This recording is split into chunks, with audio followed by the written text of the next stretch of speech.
Fala pessoal, tudo bem com vocês? Quanto tempo? Sejam todos muito bem-vindos para mais um conteúdo aqui no canal. E hoje vamos falar sobre um assunto muito importante que foi referência à minha análise que eu fiz lá no meu Instagram. Qual análise? Essa daí que vai estar passando para vocês. Hoje vamos falar um pouco mais sobre candle de exaustão e o candle de força, dependendo da onde ele apareça. Mas antes de mais nada, já vou pedir para que você, se gostou do assunto, deixa o like aí, compartilhe esse conteúdo. Se você também tem interesse em participar ali dentro do Fórmula, o link tá aí abaixo. E também para acessar os códigos bônus aqui da Bulix, o link também tá todos aí abaixo. Então, sem mais delongas, vamos pro conteúdo. Como eu falei para vocês, essa questão dessa análise que eu fiz vai estar passando aqui novamente para vocês verem, ó. Essa análise foi referência a este vídeo que vamos estar fazendo aqui no momento, e o assunto de como identificar um candle de exaustão e um candle de força. Como eu falei, tudo depende da teoria da onde ele apareça. Como assim? E por que é importante você saber disso? Se você está cansado de tomar loss em candle de exaustão, pensando que é um candle de força, ou vice-versa, você está num lugar certo. Vamos lá.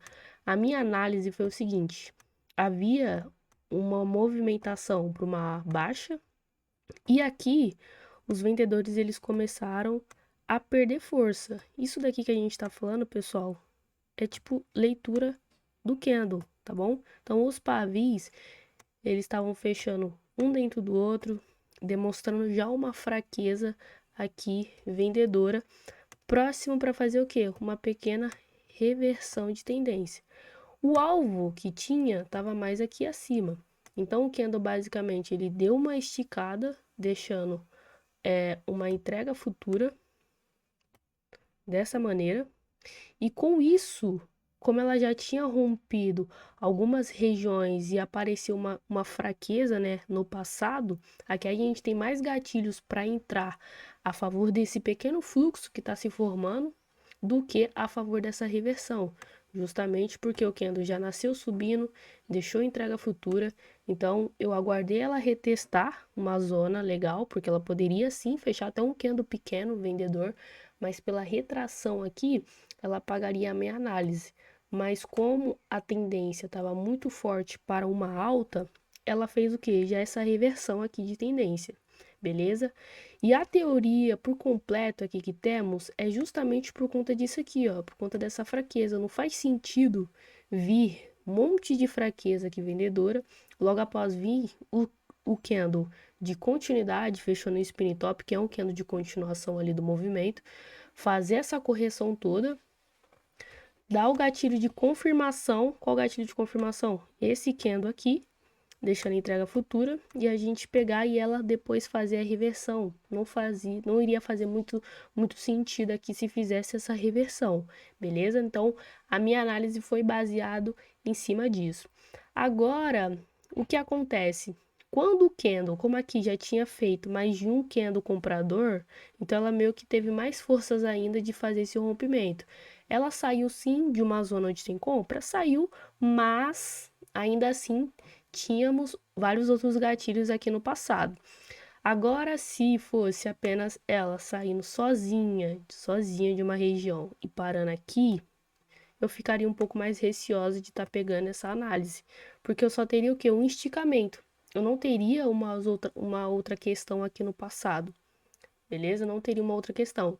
Então, o que iria vir na minha cabeça aqui nessa hora? Poxa, é um cano de exaustão, justamente porque ela nasceu num ponto onde tem compra e foi parar sozinho, não deu nada, nenhum gatilho aqui comprador do passado que iria fazer essa reversão. Apenas ela fez o nascimento e foi parar sozinho ali numa zona. Então isso daqui, esse modelo aqui eu já não operaria, beleza? Mas tem como também você conseguir identificar isso de uma maneira muito simples. Isso acontece bastante em movimentações, no caso, laterais. Vou apagar aqui e mostrar para vocês essa questão. Vamos lá.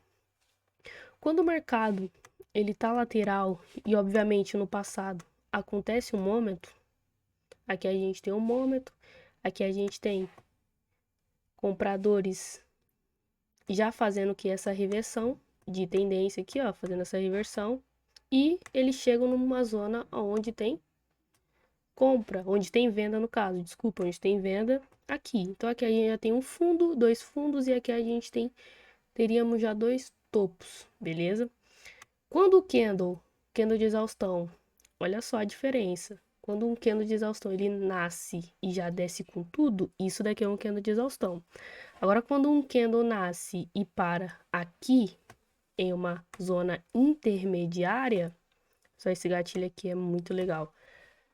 Quando ela para numa zona intermediária, isso daqui confunde muitas pessoas, porque ela é um candle de esticamento, querendo ou não, mas ela deixa esse pequeno espaçozinho aqui, essa pequena entrega futura.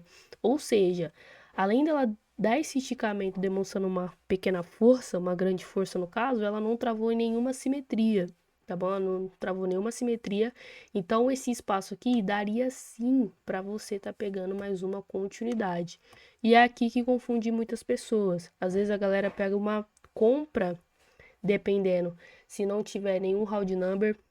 Tô falando nesse caso, só ressaltando aqui, só é um candle de força se ela tiver rompido alguma zona de round number, tiver alvo do preço para buscar e não ter travado em nenhuma simetria, tá bom? Agora, se travou em alguma simetria, tem round number, você já deixaria essa entrada de lado e esperaria uma confirmação. Agora, se ela não fez essa movimentação, rompeu tudo que tinha para romper e veio uma força muito forte aqui, já demonstrando essa oportunidade de entrada, aqui é uma análise bem legal para você estar entrando a favor dessa correção. Então, isso daqui é um candle de força. O candle de exaustão, normalmente, ele iria sair daqui e parar sozinho, engolfando toda essa movimentação compradora. Quando isso acontece, eu posso pegar uma entrada? Pode sim. Eu pego muita entrada referente a isso. Então, às vezes o candle pode até terminar assim, ó, com o candle comprador. Por quê? Ela fez uma movimentação sozinha, sem nenhum candle aqui do passado, enfim, caberia vários candles nela e ela fez uma única movimentação. Então aqui já seria uma bela oportunidade de entrada.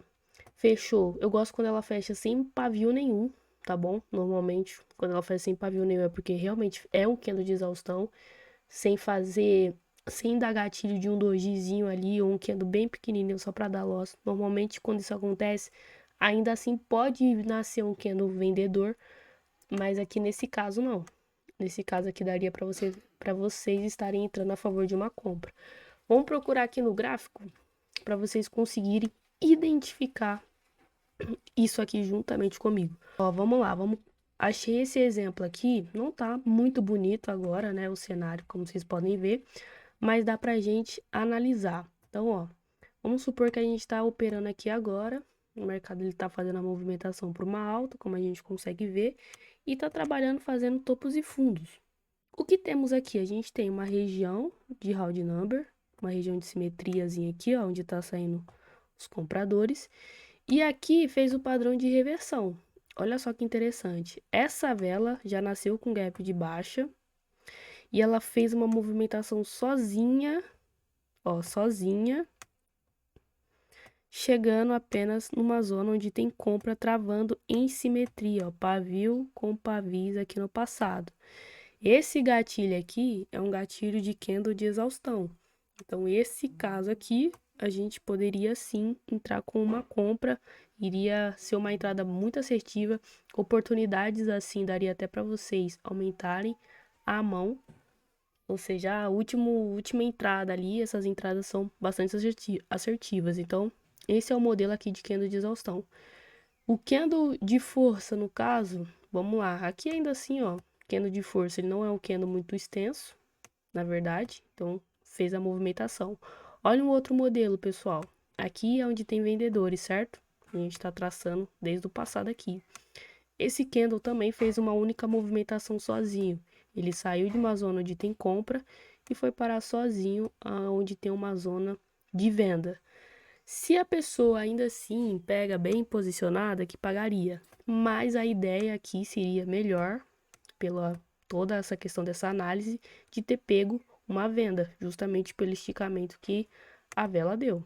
Então aqui, sem dúvidas, uma vendinha aqui seria muito melhor, tá bom? muito melhor mesmo.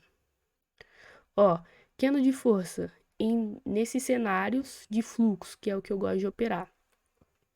O mercado, ele tem que fazer uma movimentação para baixo aqui no caso, né? E identificar poucas correções, no caso, compradoras que está aparecendo, candle de descanso.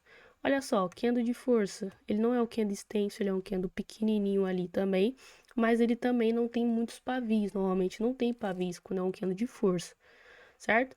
Aqui nesse caso ele engolfou, então o cenário aqui tá para uma baixa, então aqui já seria melhor a gente estar entrando a favor de uma venda, só para não confundir vocês, do que de uma compra, justamente porque eu sou a favor daquilo, vocês sempre pegarem a favor do movimento, certo? Da movimentação, sempre, sempre, sempre, sempre.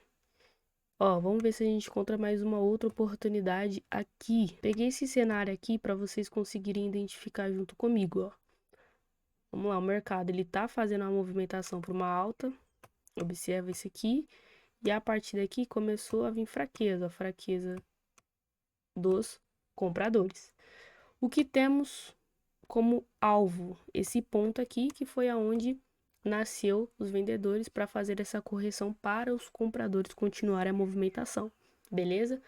Esse candle ele saiu de uma zona, querendo ou não, onde tem venda e foi parar sozinho aonde foi uma região que entraram compradores no passado. Olha só o que aconteceu, veio aquele candle de descanso, justamente para quem não observou isso nessa questão de simetria desse ponto e pegaria um loss. A gente só entra nesse caso se ela fizer o rompimento do passado, desse ponto aqui de pivô que aconteceu. Então, após ela engolfar esse candle de descanso, a gente teria essa oportunidade aqui de venda a favor dessa continuação. Beleza? Justamente isso aqui. Ah, Sara, mas aqui ó, ela fez exatamente também o que aconteceu lá no passado, engolfou certinho e não deu continuação. A maioria das vezes, esse candle ele deve ter batido em algum ponto de número redondo ou alguma zona do passado. E também pela forma do esticamento, que foi basicamente o mesmo tamanho do que aconteceu aqui no passado. Então, isso daqui, todo fluxo, no caso, ele precisa de um alvo. Então, vocês têm que identificar aonde possa acontecer esses candles de descanso. E um gatilho muito legal, fechou em simetria, deixa passar, não entra. Apenas entra se os últimos candles estão demonstrando gatilho de continuidade, ó, pin bar, que é um candle que eu gosto muito, está pegando para fluxo, spin top, martelo. Então, essas análises aqui, ó, esses candles, essa leitura já ficaria muito mais simples e, consequentemente, vocês conseguiriam bater a meta muito rápido, beleza? Então, eu espero que vocês tenham entendido aí essa relação de candle de exaustão, candle de força, como vocês vão conseguir identificar. Tem algumas operações operando aqui ao vivo no meu canal e também lá no meu Instagram, nos destaques, tem várias análises referentes a isso. Mas vou pensar se eu trago aqui, se esse conteúdo tiver muito like, eu trago o conteúdo aqui para vocês operando candle de exaustão versus candle de força, beleza? Então é isso, eu espero que vocês tenham gostado do conteúdo, deixa o like, compartilha. Todos os links aí do Telegram também, que é a nossa comunidade gratuita, tá aí abaixo. Tamo junto, até o próximo vídeo e valeu!